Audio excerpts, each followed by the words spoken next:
Hello everyone, good morning. আজ হচ্ছে বুধবার, আর বুধবার সকালবেলায় পড়েছি এই পাইনঅ্যাপেলটাকে নিয়ে। এই পাইনঅ্যাপেলটা আর যাই হোক, আজকে অন্তত কেটে ফেলতেই হবে, কারণ এর বয়স প্রায় 2 দিন হয়ে গেছে।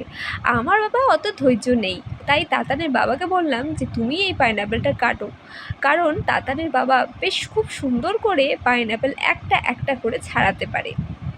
তাই জন্য সকাল সকাল এই দায়িত্বটা দিয়ে আমি চলে গেছি ভাত, ডাল আর আলু সেদ্ধ করতে।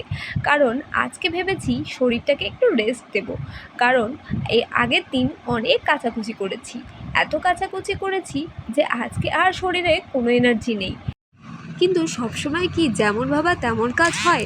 তাতানকে স্কুলে পাঠিয়ে আমি ভেবেছিলাম একটুখানি লম্বা ঘুম দেব, কিন্তু তাতানের বাবা হাসলো এক থলি মাছ নিয়ে, আর বলল যে মাছের মাথাগুলো দেখিয়ে বলল যে আজকে এর মধ্যেই পুঁই শাক রান্না করতে হবে মাছের মাথা দিয়ে।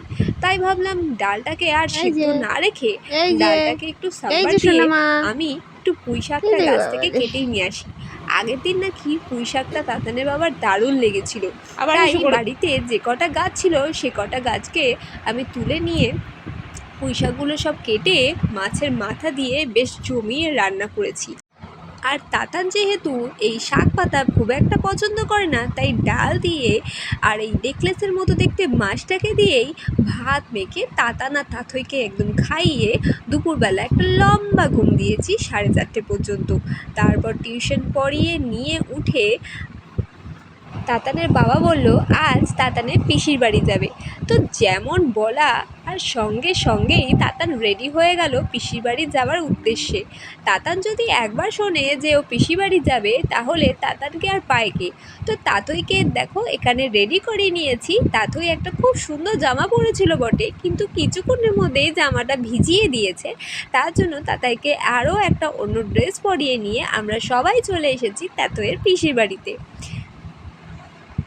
কেন জানি না, তাথই পিসিবাড়িতে যাওয়ার পরেই মুডটা একটু খারাপ ছিল, তাই তাথইয়ের মুডটা ভালো করার জন্য তাথইয়ের পিসেমশাই তাথইকে নিয়ে চলে গিয়েছিল মিষ্টির দোকানে মিষ্টি কিনতে। তারপর নানা জায়গা ঘুরিয়ে তাথইকে শান্ত করিয়ে আমাদের জন্য নিয়ে এসেছিল অনেক মজাদার খাবার। তারপর তাথই ঘুমিয়ে গেলে আমরা সেখানে কিছুক্ষণ গল্প করে হাসি মজা ঠাট্টা করে রাত 10টার সময় প্রায় ভিজতে ভিজতে বাড়ি চলে এসেছি। এই ছিল আজকে আমাদের মিনি ব্লগ। কেমন লাগলো তা অবশ্যই জানিও।